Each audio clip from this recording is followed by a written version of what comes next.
I was thinking about 5 words that really ought to be the priority of every Christian, every true Christian. I found them in the book of 1 Samuel chapter 14. And it's a story about Jonathan and his armor bearer going over and confronting the children of Israel. And here are the 5 words. Come and let us go. Come and let us go. Saul, Jonathan's father, was asleep and encamped and sitting under a pomegranate tree. He should have been engaging the enemy, but he was asleep.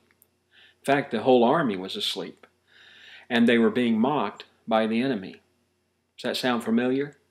Sounds a lot like our churches today, sleeping in a comfortable place, sleeping and resting and taking their ease, while a world is being taken over and led to an eternity without knowing Jesus Christ. When we have the message, and we have the commission to go do battle with them, to engage the enemy, and to conquer this possession that God has given to us.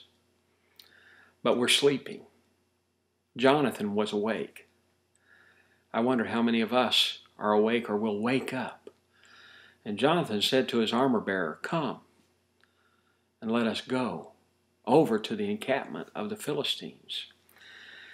I think sometimes we're so comfortable that we won't do anything, that we can't do anything, that we are waiting for someone else to do what we're supposed to do. We've been called to come and follow Jesus Christ.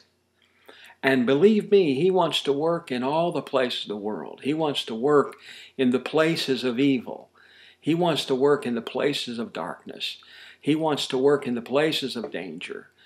Jesus Christ wants to work in the hearts and lives of men and women, boys and girls who are in those difficult places and the closed, so-called closed countries of our world. And we're called to come and go. But so many are taking their ease, asleep, unaffected, unmoved, uncaring, apathetic. I don't know what all we can say.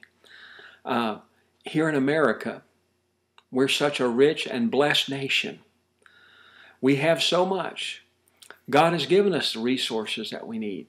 He's given us the power. Now, God had told Israel, you go, you fight, because the battle is going to be yours. You're not going to have to fear. I'm going to be with you. You will be victorious. And we have that same promise as believers today. He said, go into all the world and preach the gospel to every creature. He said, I'll be with you always. He said, I will give you the power that you need. We have the message. We have the power. We have the commission. The question is, do we have the will, the obedience, the courage to go? Like Jonathan and his armor bearer. He said, hey, let's go over. He said, God is able to save by many or by few. And that is certainly true. It was true in Jonathan's case that day, and it's true in our case today. God is well able to do something amazing and to do something marvelous if we're willing to step up to the adventure that's out there waiting for us. There are souls of men and women and boys and girls that are waiting to be won from the grip of the devil, if we will but carry the message of Jesus Christ. Jonathan had a sword. They just had but this one sword with them. But we have a sword. And that sword is powerful and sharper than any two-edged sword. And it's able to divide asunder. It's able to bring about the necessary healing and help in the lives of these people that need to hear the gospel of Jesus Christ. But we need to do something. We've just got to do something. Come and let us go. 5 great words for real, true believers.